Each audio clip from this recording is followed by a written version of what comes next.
Okay, let's get started. Hi, Dave. Hi, Chris. Thank you so much for joining me today. I'd love to start this conversation by letting you guys quickly introducing yourself and tell me more about the PGC and then the mother company Steel Media. Cool. Well, I'll introduce myself and then Dave, and then we'll talk about the company. I'm Chris James. I'm the co-founder or founder, I guess, of Steel Media 20 odd years ago. I was a CEO up until January, February this year, but I'm now the chairman, and I've kind of handed the day-to-day reins over to Dave. He's doing a great job. But yeah, that's me. I've been in this business for 20 years. I know, looking at my fresh face, you can't believe that. Cool. I'm Dave Bradley. I'm the general manager of Steel Media now, which is the parent company that runs Pocket Gamer.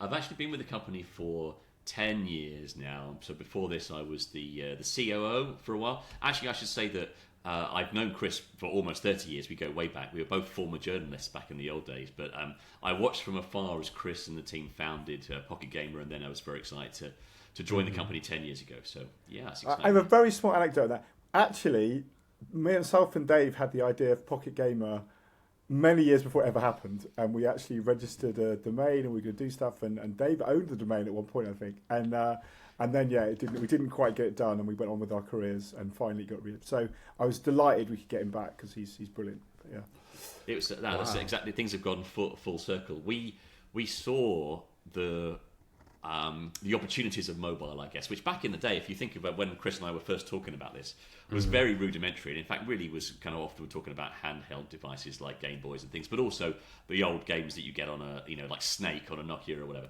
So it was quite early on. So Chris, when these guys founded Pocket Gamer and 20 years ago in 2006, the smartphones weren't really a thing then, so the company was right there at the start of the revolution that was to come. Just I think we saw something there, and Chris acted on it that put us in a really good place for that. Yeah. I mean, riff off that a little bit, which gives a bit of background to us. So we might, like Dave, been in the games media space and the tech media space for 6 or 7 years. I was at Future Publishing with Dave, and then went to another company I co-founded.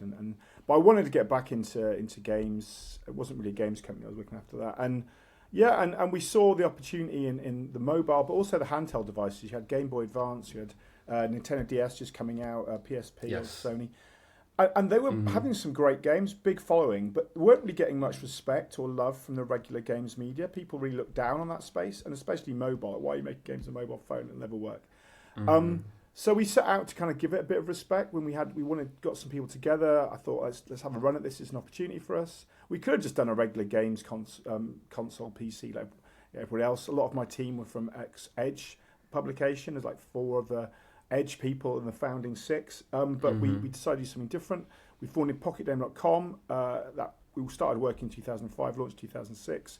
That was all about giving mobile and handheld games love, reviews, news, etc. That went pretty well. And then we saw kind of a year or two in that we saw also the B2B side wasn't getting any love either. These people making these games, particularly on mobile, had nowhere where they were being talked about or to talk about. So we launched PocketGamer.biz in 2008, the same year that the iPhone and then shortly after App Store launched. So I think us and Steve Jobs were the 2 major factors in the industry. I don't put me up myself on that level, to be fair. But and then we started doing some mixers and get-togethers. We realised that people wanted to meet as well as share news. We ran a lot of parties, and eventually that evolved into the Pocket Gamer Connects conference series in 2012. And that's just continued to grow. And now we obviously still have the consumer media, the B2B media, which have grown. And we run this year like 10 or 11 conferences in like 3 or 4 continents all over the world. We've got awards, dinners, other events. We basically provide, wherever there's an opportunity to connect people in the games industry, not only mobile now either, but mobile's the core, but not only mobile. We step in, and I think that's really our message. Is about it's about connecting, supporting where we can do something to help support and give some attention, and celebrating. I think that was kind of our founding message, and it's still our message today. Is can we bring people together? Can we help them somehow, whatever way that is? whether they're raising money or whether they just need to meet somebody else, they just need a bit of attention. And can we celebrate the great stuff that this industry is doing and has done? And those are kind of the founding things. So, sorry, Dave, I went on, but what do you think? No, that's perfect. That's absolutely no. You're absolutely right, and I think that's how the brand's evolved over the years. We still have media as part of our business, and we still have PocketGamer.com helping gamers enjoy and celebrate their hobby. But I think the big leaps that Steel Media has done over the years is firstly to kind of branch into being not just passive reporters on the space, but actively curating experiences, bringing people together. And then also, I think, Chris touched on this, but I think it's worth mentioning the international nature of what we do. I think that Pocket Gamer is really good at bringing the whole world of games together from west to east. We run events, you said it there, Chris, in across different continents, many different cities. And that's a really important part of what we bring, I think, is that at our events, which very regularly have 50% of the attendees have come from outside the territory, they bring people together, and we're launching more events specifically so we can explore new territories and bring that same magic and that same feeling of the Pocket Gamer family, if you like, to new places. We've got our second year in Shanghai. We're going to be launching an event in Bangkok. We're doing more events in Spain. We do some events in the Middle East. We're just kind of going, just circling in the world, bringing that same experience to everyone. Just to wrap that as well, from a data perspective, we've been in about 20 cities. We've run, and this is conferences. That doesn't include networking mixers or dinners or other stuff we've done. And over the 12-year period, we've had about 120 countries represented, different people coming in. 57 conferences now, maybe 58. Almost 200,000 meets, organised meets, not including the thousands of meets people have kind of like outside. And it's about 75,000, 80,000 like registered delegates have come through each collectively those shows. And from our estimates, it's really hard to know, but we know that big deals get done. We know that people get acquired. We know that big marketing deals get kind of started and signed. We think well over $1.5 billion worth of deals have either started or been progressed through our event. Maybe, and that's probably quite conservative, but that's on the metric we've kind of calculated based on some big deals. I mean, there's thousands of smaller deals we would never know about. People sadly don't tell us everything that they do at our shows, but that's okay. That's awesome. First of all, thank you so much. I think that's a great start for our conversation. You just portrayed a great picture in terms of the role that PGC and then Steel Media is playing currently in the games, in the global games industry. You also gave us a vivid picture on how this whole story comes from just like an original idea. So that's great. Thank you so much. But you also mentioned about PGC Summit Shanghai, and then it's the second year. So let's talk a little bit more about that. So what's the original idea of you guys having a Shanghai Summit, and then how, or what's the lessons that you guys learned from the first edition? Yeah, I'll start and I'll let Dave go into more of the detail. But I just want to stress, going back, we talked a bit about our history. Like China, the Chinese market's not new to us, certainly not to me. I've been coming to Beijing and Shanghai since around 2006, 2007, since we first started the company. Okay. A lot of the partners we dealt with early on were Chinese kind of companies that were, it was a much smaller industry there. We get all the grandfathers of the industry all to come together in these small, I think David Song used to run these, CMGC, I think it was, at these events, and I'd go to that. We ran mixers and our own and parties and big indie pitches around China Joy and CMGC and we did top 30 game makers in China for a couple of years. We even did a Chinese language version of PG Biz for a while, and that with that kind of until that partnership kind of didn't quite work out. But we did that, and we ran an event in Hong Kong, which is obviously now part of China. It was different stages before, but.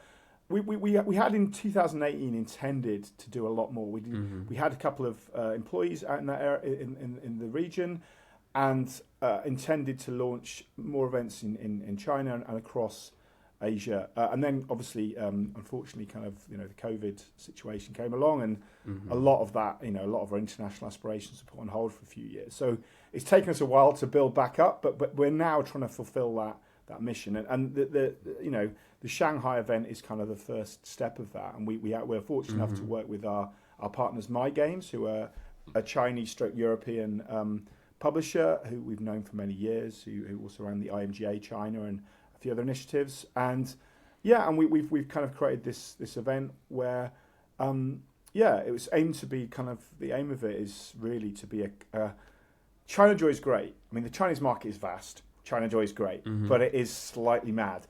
Certainly for non-Chinese Chinese speakers, in a good way. It's just really intense. It's very exciting. But we tried to set this as a kind of a port into both China and China Joy, a starting point to come here in environments maybe a bit more similar to what they're expected from our conferences, European and American people expect from our conferences in Europe and US and elsewhere, and start there, and then have those meetings with the big Chinese companies or small Chinese whatever there to begin with, and then continue them over the kind of, effectively a week or 4 or 5 days of China Joy activity. So that was the thinking. It was a starting point, and I don't know, Dave, you want to talk about that's exactly it. That's exactly it. We're bringing our event to the region as a soft landing for people who want to experience the Chinese market. China accounts for 50% of the global games market. There's some incredible work going on out there, and internationally important games, but also so much local business. But coming there can be intense if you don't know where to begin. Also, the flip side of that is our event is a very easy way for Chinese studios to meet UK people. So we bring in people from outside the region as well. And or so European, we have, or European or American. Yeah, exactly. And at our event, we have a dedicated meeting platform. We have a number of curated activities as well as informal activities like a party and so on. But we have all this. So we have a program of activities, stage content, but also meeting activities, which, whether you're from the east or west, we like to think we are kind of like a soft landing, a very accessible place to meet and talk. And that's kind of really, really important there. We've got some local partners, as Chris said. My Games we're working with very closely. We've got a great relationship with the UK trade delegation that are going out there, but also we're actually an official partner of China Joy this year, so we're an official partner of China Joy. So we've got kind of an insight into all these different things that are going on, and we're able to create an event which provides a bit of a structured day of activity to bring people together in a very straightforward place. Yeah. We're also this year. One of the things we've done around the world, Chris mentioned it briefly, but we do this thing called the Big Indie Pitch in all of our events, where indie developers and small developers that are just starting out can come together and they can present their game, even if it's not finished, in progress, to a number of experts, which might be experienced developers or publishers or journalists, and get instant feedback, and also win some prizes, and they get some coverage online. Well, we're doing an enhanced version of that in Shanghai, giving out more stage time to that activity, giving out more categories, more awards in that space. So hopefully we can also foreground some local talent a bit as well to our international visitors. That's something that we're trying to do a lot of. No, definitely, and obviously, we're very well aware that the Chinese market is one of, if not the most important market in the world, growing fast, and not just mobile either, in every kind of game platform, and both as an audience, of revenues, of sales, but also in terms of obviously the creation. It's very, very important, and so it's vital that we are here, and I think it's vital for every. I think it's vital for a lot of companies, be it west or east, to come together and understand this market and what opportunities there are, but also how Chinese developers and publishers can take advantage of opportunities in Western markets or elsewhere as well, and that's what we try and facilitate. Yeah, absolutely.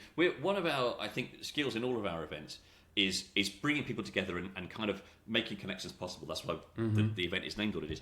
And there's a lot, I think, for Western studios, US, UK, Europe, a lot of mystery around how to get published in China, because the path to publishing is not the same as elsewhere. There is regulations to be mindful of, and I think our event is a place where that can be discussed and can be helped. And similarly, even if maybe publishing a game is perhaps easier in America or on Steam, or in the UK on the Apple Store or something is easier than in China, marketing and promotion is still a mystery to many publishers and developers in Asia, and we can help demystify that a little bit. So I think we're a great place for that. I should say one of the advantages recently, I don't know whether you've been following the news, is that there's actually a greater collaboration between Britain particularly and China at the moment. So there's visa-free travel between the nations now, which wasn't true a year ago. So this is going to help business, I think, and it's just little things like that to be aware of that we can sort of help spread the word about. Of course. No, I think that's great. I definitely would love to hold the topic of the difference or the overlapping between China and then the rest of the world, between East and West. I definitely would love to kind of elaborate that topic a little bit more, but let's hold that topic for a while. You guys are talking about the PGC Shanghai has been launched for its second year, and you talk about it acting as the soft landing from to start the whole China Joy Week. But then naturally, how a company should leverage the event more efficiently. For example, what do they need to do, or if they want to participate into the pitch, how do they start with? Can you shed some light on that front? Yeah, I mean, I think there's a lot of different opportunities. Like what we try to do is, this is a one-day version for us. We typically do a mix of one-day summits and two-day conferences. So as it stands, and I'm not going to say we'll say this way, but for the moment it's a one-day summit. So, but we cram into that as much that we do in the two-day versions as possible. So there's content to learn from, an opportunity to speak. There are a meeting system, as Dave says, opened all the time. So one of the things to do is to get into that meeting system and make the most of it. I know maybe people don't use Meet to Match as much now. I think people, there's a lot more use of WeChat and systems like that are here, which is fine. And I obviously appreciate, like a lot of our Western people don't speak fluently Chinese, and language skills vary a lot. But the meeting system is quite a good way to just get in and see who's there. Even if you don't use it for all your meetings, you can at least see what sort of companies are there, and who you might want to meet. And a little bit of research there in advance is good in terms of preparation. As Dave said, and I think you mentioned, there are multiple events. There's usually a speed match or an investor connector or both, which is really for developers who want to meet publishers. That's slightly curated. So apply for that to take part in it. You'll be contacted multiple times, and there's forms on the site. Say you want to be part of that, and that helps you connect. If you're a developer in China or you're a publisher in China wants to talk to Western developers, that's a great platform for enabling that. There's a kind of 2-hour section, so you just got to apply really, and we'll set that up. And then things like the indie pitch if you want to see indie devs, then the indie pitch, you can be as a judge, or you can be, if you're a developer, you can pitch to be part of that. And there's on the website, there's different application processes. And once you sign up for a ticket, we send you multiple times information about how to do this and how to get involved. And some of these things you can still get involved on the day. So there's a formal meeting system. Check that out. There's the pitch, the indie pitch, and the speed matches. Potentially Investor Connector, which is more of an investment area, which are dedicated for different people meeting together, and those are focused meeting things. And then obviously you can just wander around and talk to people. I think being prepared to just engage and open because like I say, China Joy, I love it. I've been many times, probably about 14 or 15 times. It's a great event, but it's very big, and I don't speak Chinese. I'm beyond Ni Hao, I can't speak very much. And it's a lot, right, to take in, and I think there's a lot of people there. Everyone's trying to get meetings, and there's thousands of different meeting areas and people in the coffee shops and all that stuff. So I think within this, it's not like silent, but it's a bit of a calmer place where you can just go up to people and say hi and introduce yourself, and I think be prepared to do that. So I think preparation-wise, just have a really clear brief in English of what. And Chinese one, but of what it is you want really. I'm a publisher, I'm looking for developers. Here's like a fact sheet, or here's some key information about me, and here's my business card. And business, I know WeChat, people use LinkedIn more and more, which has a similar thing to the WeChat connection, but be prepared that most Western people don't have WeChat, which I know is shocking in China. Of course. I've had WeChat for ages. I have to turn it off when I go away from China because I'm just get loads, but it is by always it's a great platform, and it was way ahead of the others in terms of this connection. But yeah, people will probably add a WeChat, but you want to get their WhatsApp or their LinkedIn to follow up. I don't know if that's helpful. That was some yeah. No, I think actually, Chris, that's spot on. That's the absolute best way to follow up. I mean, I can only add to that and say my number one piece of advice for preparing would be the meeting system is a genuine benefit to see who's at the event and set up meetings with them. And you can also, using that meeting platform, block out areas of time so that you can see what's taking place on stage. And we've got some great content on stage, some really informative talks from people both from Europe but also from China, really big companies, and they're going to be doing some talks and panels on very relevant topics. And you can select in the schedule that we provide, the schedule tool that we provide, time where you want to like block out time to go to one of those, and then curate the rest of your meetings around that. So I think using that is a great idea. The other thing is, I think everything Chris said is valid. We are providing translation though as well. I should say there's AI powered translation for the content on stage, and also because we're aware of the situation, we're currently planning for things like the big indie pitch to have both Chinese and English speakers in the room, so people won't be at a disadvantage. That's important.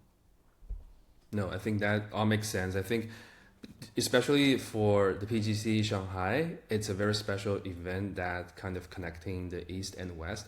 So I think for participants from either side, they have to be, first of all, be aware of the differences, right? For example, they know that for Western people, they are more leveraging on the LinkedIn, but while on the Chinese people, the by default app will be WeChat. So I think at least from a preparation perspective, different sides will try their best to be on the same level when it comes to communication, and then further following up, so on and so forth.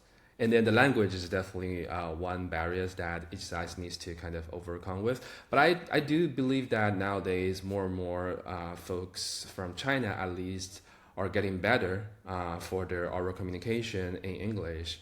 And likewise, right? I think more and more foreign friends are actually speaking fluent Chinese, I'd love to think impressing. we made more of an effort, to be honest. I think the Chinese probably make more an effort than the Westerners. But obviously, there is now apps as well, like the on-phone translation apps are now, pretty cool. It's always a bit weird when you're speaking and you're waiting, but that's pretty great now. But usually I'd say if you're a bigger company, then obviously send at least one of your kind of Western biz dev people that's used to engaging along.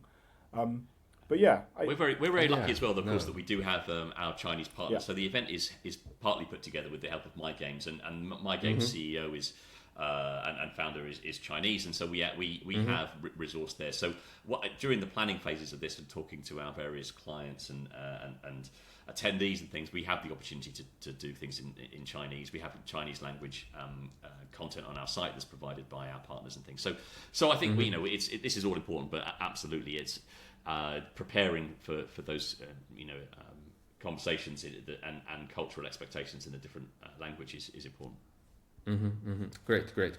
Yeah, I think it naturally comes to the next topic that I will want to discuss and hear your thoughts is especially by wearing a Chinese developer hat, whenever it comes to go overseas, the Chinese studios and Chinese developers tends to be very practical, right? They tend to focus a lot on a bunch of stuffs like whether or not the localization can actually meet the local players' expectations, how to work with the local publisher, the community, the production, the basic bunch of practical stuff.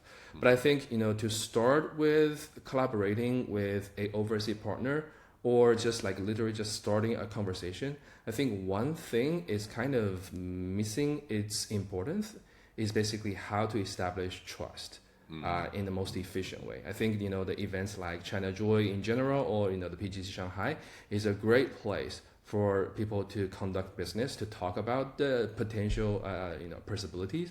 But I think one thing is how the attendees can establish trust fast. Yeah. Do you have any best practices to share? I mean, I think the first important thing, and I think like you say, everyone's going to an event trying to promote their service, whatever it is, whether it's localization, whether you're a publisher, whether you're a marketing company, what have you. And I think the first thing to do, especially at this event, is to try and make a little bit of time for listening, just to say what is your approach? What are you coming here for? Because a lot of Western companies know they want to do stuff in China, they know the market's really important, but obviously the very, very biggest ones have their own office and everything, but the rest of them, it's just they don't know exactly what they want to do or what they could do. They just know, they've got a game they want to bring here. So I think from a Chinese perspective, maybe it's vice versa. It's just to understand a little bit about, put a couple of minutes aside in the meeting just to understand what it is they're looking for. You don't have to have a 10-year company history.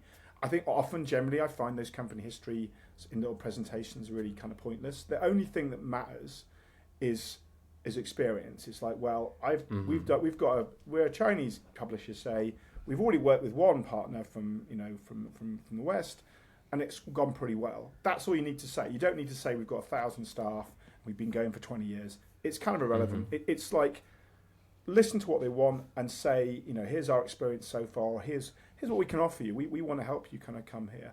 I think another thing, which I think it's not unique to China, but it is.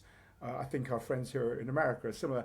I think, especially when it comes to Europeans, I think don't always go with the biggest number possible. I think there's a concern sometimes. I'm not concerned. There's an issue sometimes where you want to present yourself in the best light.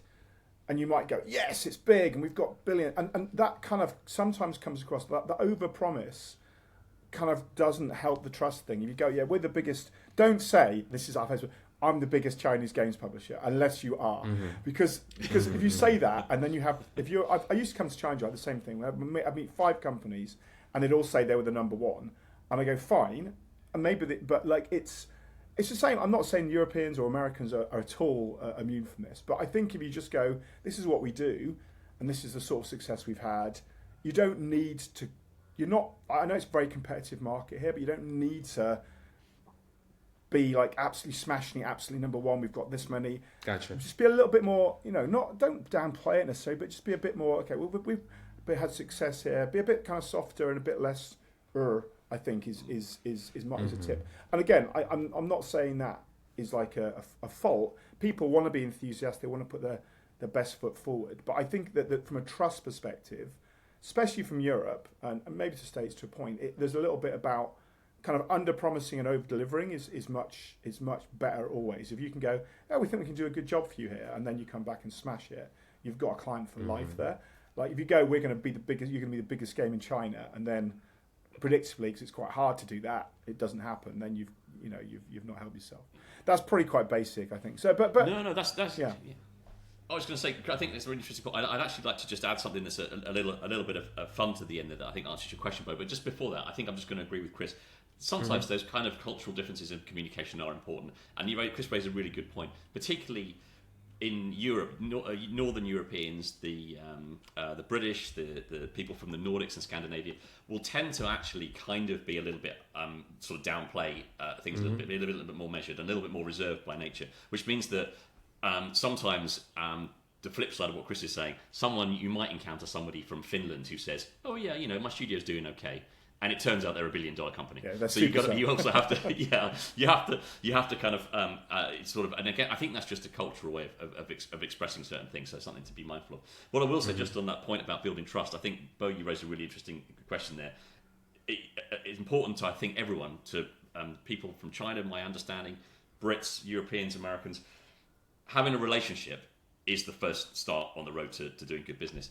And I think that my advice there would be, and this is just a little bit of fun I was going to say, is I think sometimes what you've got to do is you've got to have a drink together or go out for a meal or something and do the business that way. And we provide those opportunities too. And I think that's something that Pocket Gamer does very well, actually. We do create those sort of informal opportunities to mix as well, right, Chris, would you say? Yeah, I think that's absolutely right. And I think, it's unlikely that many companies are going to come straight in and sign a multi-million-dollar deal or, pound deal, whatever, euro deal, yuan deal. It's not going to happen straight away.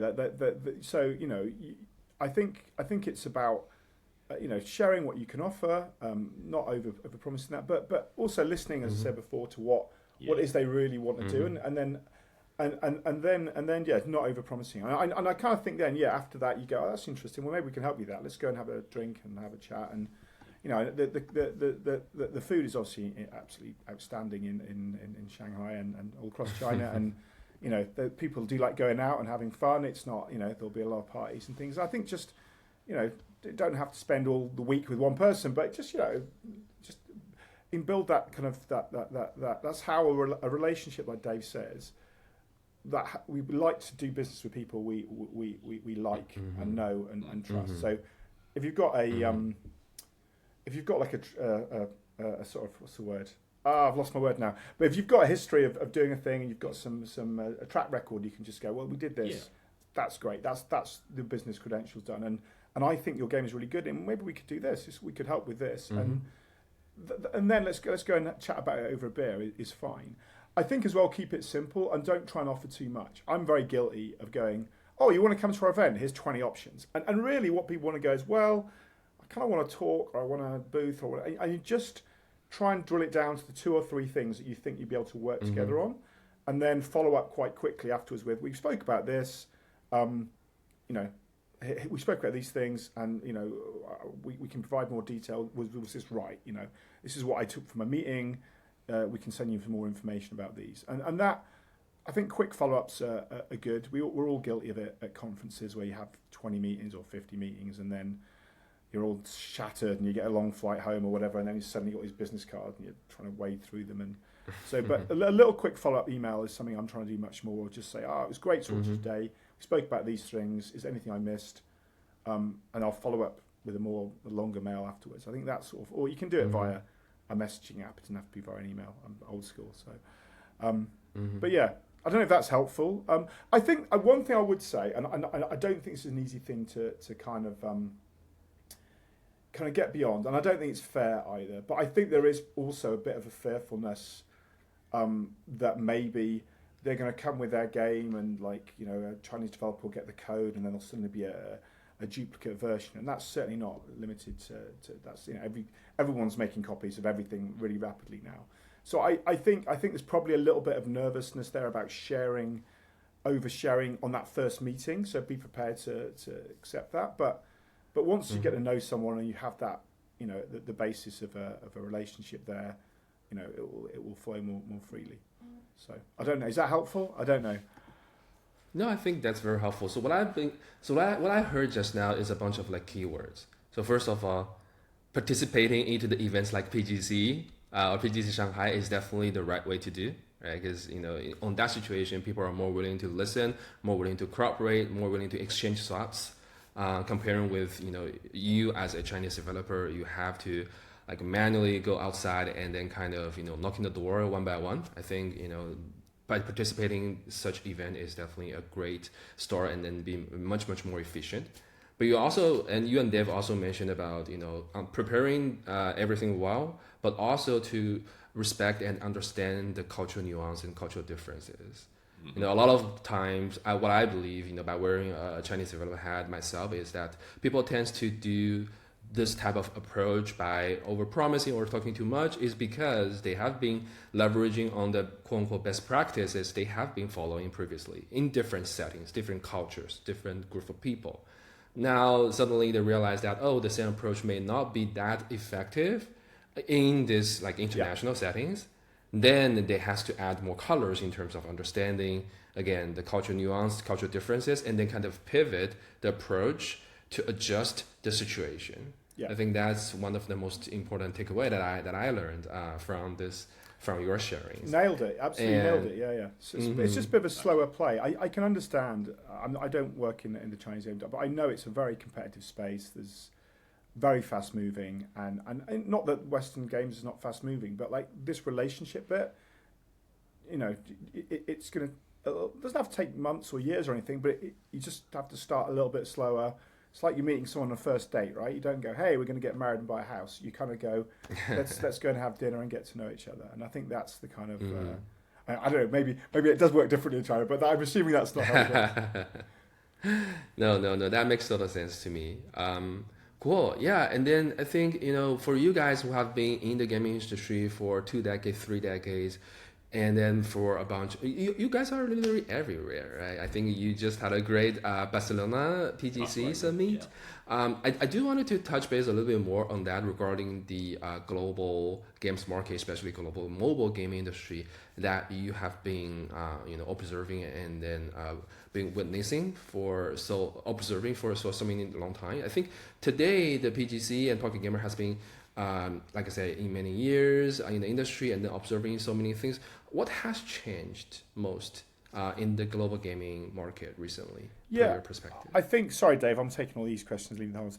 I think. So, I think that it's bigger. Obviously, I mean it's pretty no-brainer. We're looking at a $200 billion plus market now globally. I think by some metrics that if you look at including the games industry as a whole is 200 billion, maybe more closer to 300.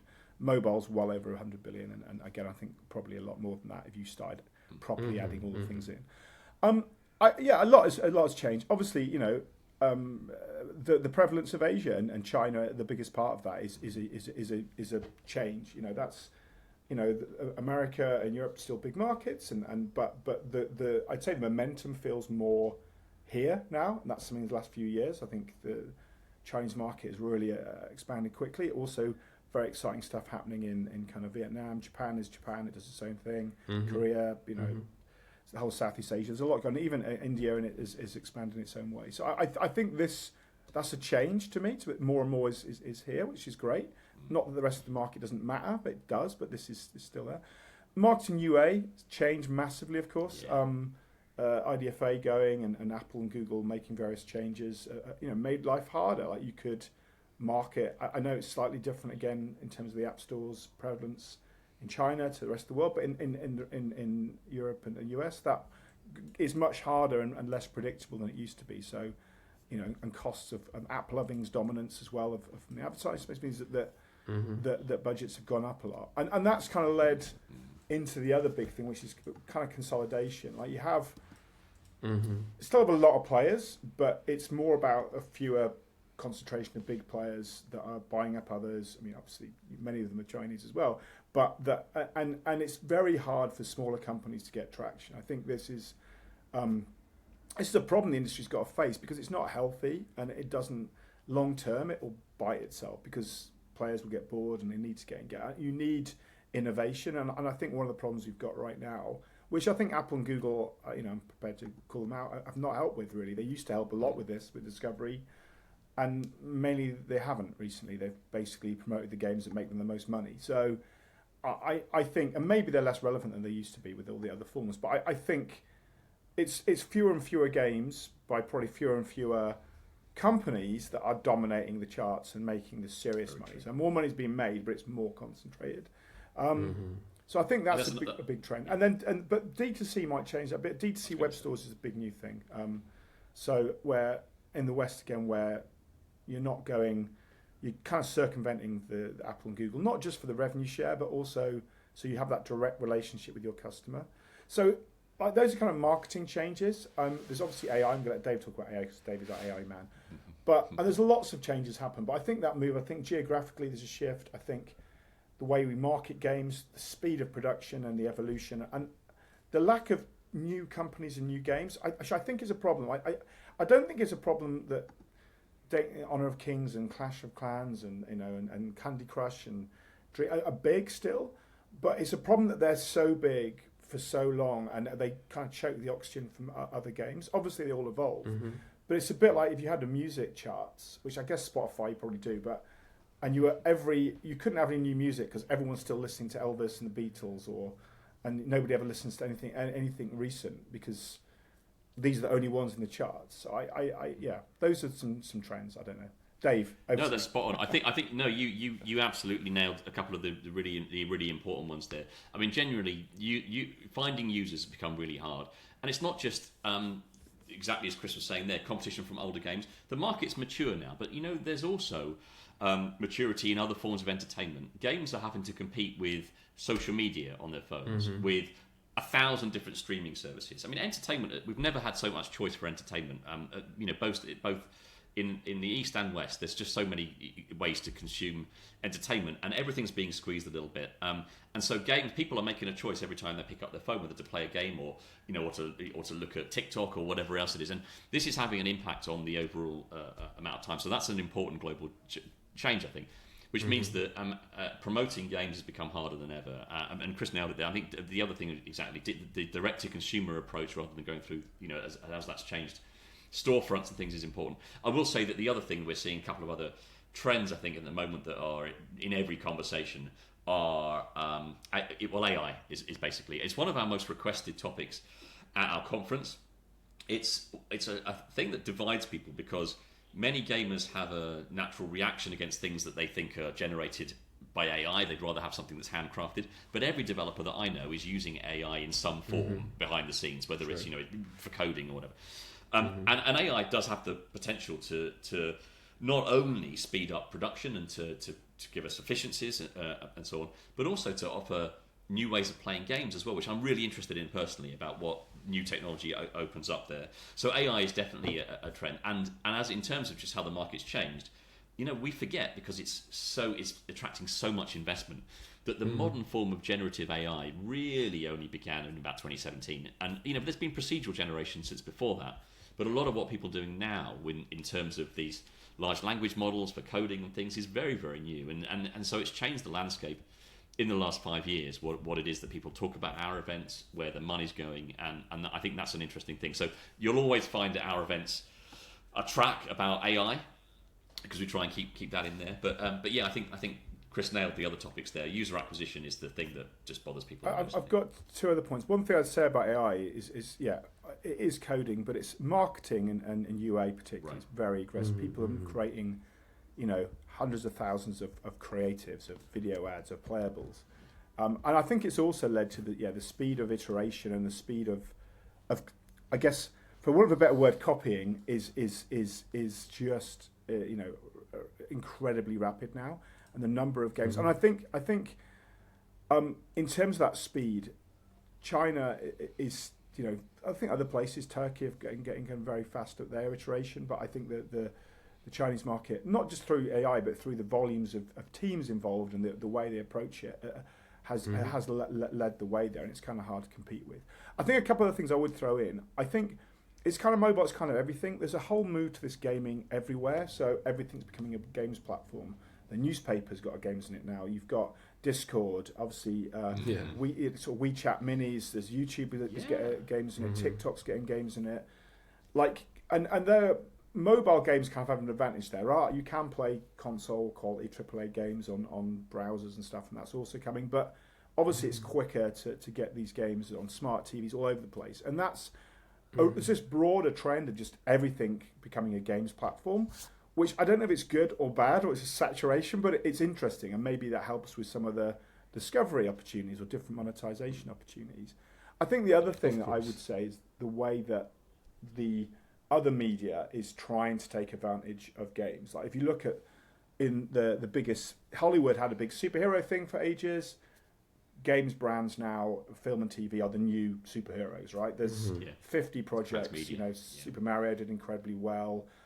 You had the Last of Us. Last of Us. You had The Witcher.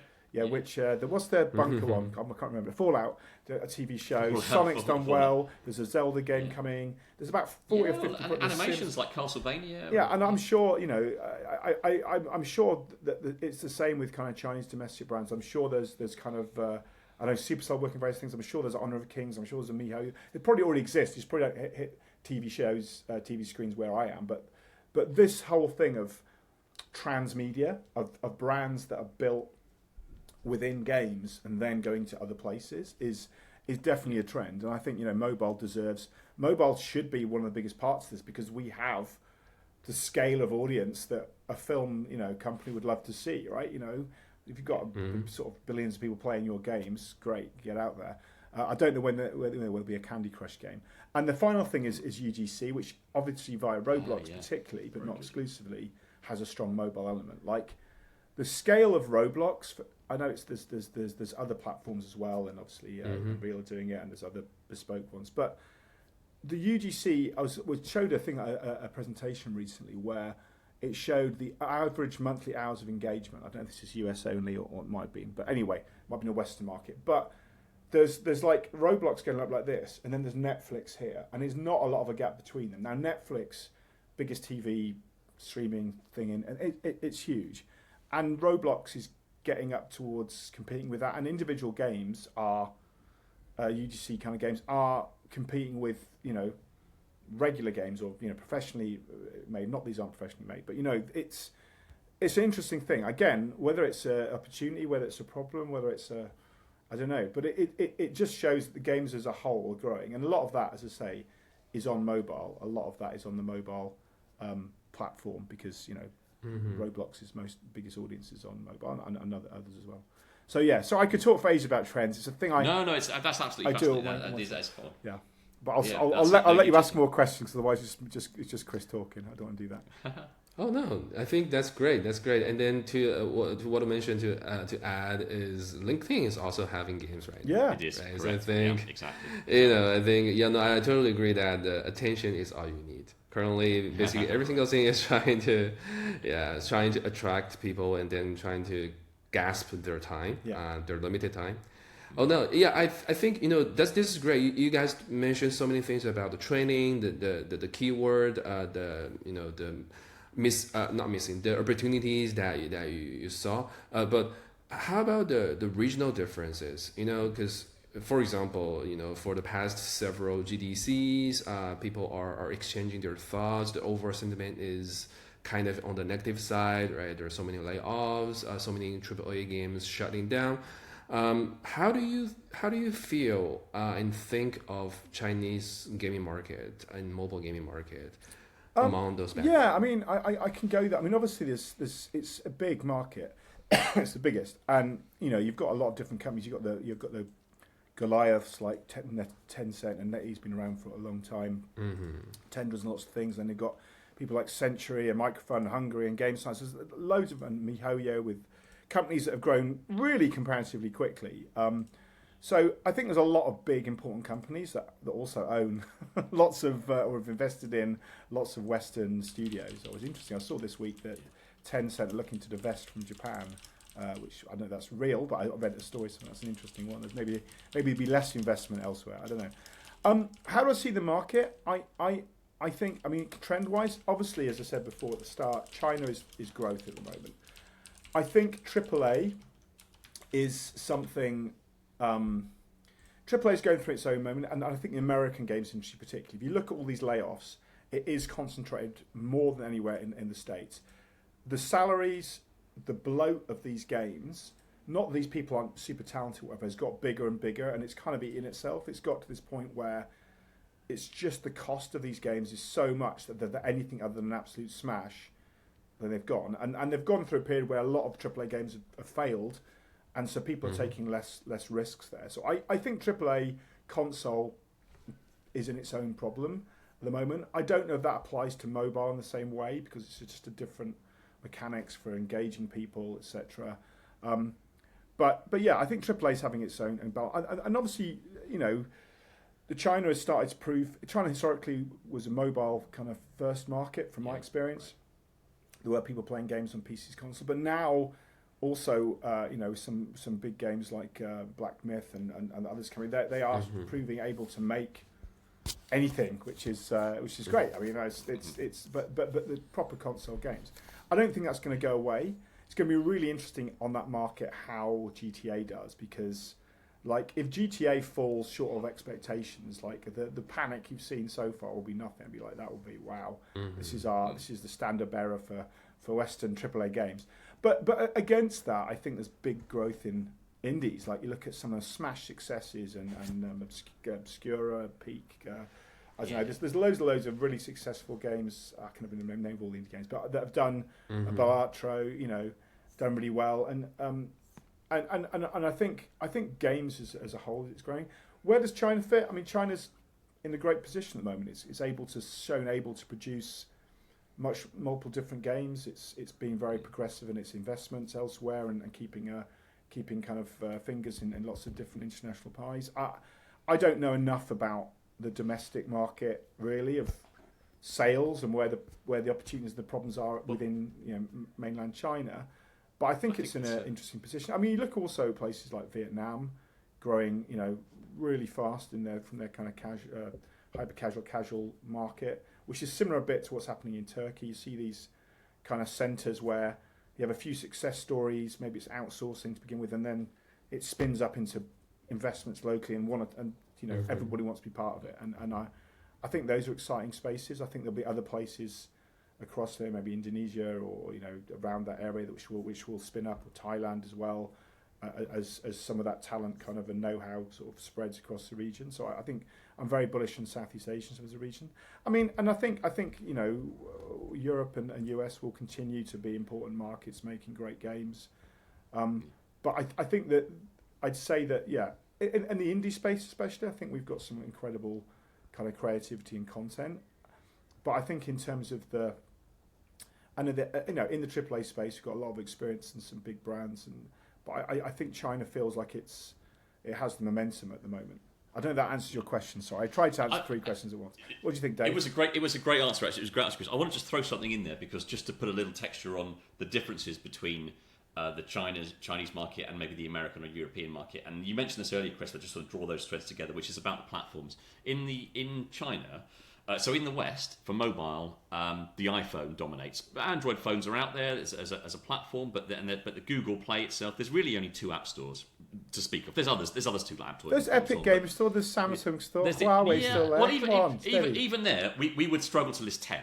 And the dominant platform in the market is the Apple App Store. In China, there's much more app stores. Or every phone provider has their own app store more or less, and Apple itself is only. I mean, I'd be surprised if it was 20% of the market. So that's a different fragmentation there, which people in the West might not be used to. And the other thing is we're talking about some really big PC brands there. Whether you're AAA or indie, in America, the place to launch a PC game is Steam. Which my understanding is that Steam isn't even a verified source in China. I've no doubt there are ways to get. It's a grey area, yeah. So what I'm saying there, I guess, is my advice to studios, either whether they're a Western studio going to China or a Chinese studio going to West, is that your go-to-market strategy has to change. It's not quite the same model. And I think that's why you need events like ours, and why you need partnerships, because like the know-how, like right. I could read 100 posts. I could even speak fluent Chinese and read up stuff and watch stuff. But I wouldn't have done it. I wouldn't have been on the ground doing it. And you need people that have been in the trenches and sort of seen. It's all very nice going, well, this is happening and that's happening. But you need someone who's had the relationship with the Oppo store or Xiaomi or whatever and has seen what really works and understands. And that's why I think it's likewise for Chinese companies going westward. They can do it themselves, but it's a different UA process, it's a different marketing things that are happening, and they're evolving all at the time the same way I'm sure they're evolving in China. So trying to do everything and learn everything yourself when you can get a partnership, and you can, obviously you've got to share the revenue a bit, but that seems to me like the obvious way than trying to be one sort of one size fits all when it's not going to. Of course, yeah, of course. No, that's a great advice. Yeah, I think both sides were going to need it, right? And then and also we shared about the best practices of establishing trust in the most efficient way. I think everything kind of connects together. So yeah, I think that's great sharing. To end up this conversation, I just want you guys to have a few sentences to talk about one last question that I have is, what do you expect the attendees to get away from this year's PGC Shanghai Summit? I'm going to be short because I don't want to give an hour-long conversation on David's going to say.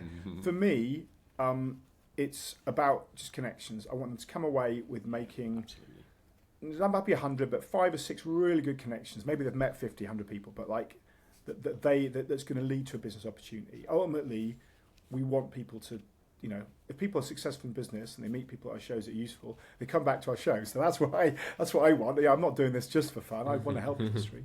So I think they'll make great connections. Ideally, I learned something from some of the talks, attended some of the talks, not attended all of them, and also had a great time. I hope they've enjoyed the experience. We're in the games industry. Yes, it's cutthroat at times. Yes, it's work, but it's more fun. It's a fun industry. It's an entertainment industry. So we try and have a bit of fun, and we hope people do as well. Absolutely. Chris has nailed it there, and I think I can't agree more than that. One of the things that we like to say about our event, and I mentioned this at the top, but I'm just going to reiterate, is we try to think that we're building a kind of games industry family, a global games industry family, and that's the feeling we like to have at our events. So for me, if someone comes away from the PGC Summit Shanghai and feels like they've made some new friends, right, people that they can do business with, but ultimately they're people they look forward to seeing at the next event, that's a win. Perfect. Awesome. I think that's a great ending conclusion for this conversation. Thank you so much, Dave and Chris, for joining me again. I think that's a great sharing. I think our audience will get a lot from it. No, Thank you so much. I really appreciate it. Thank you for having us.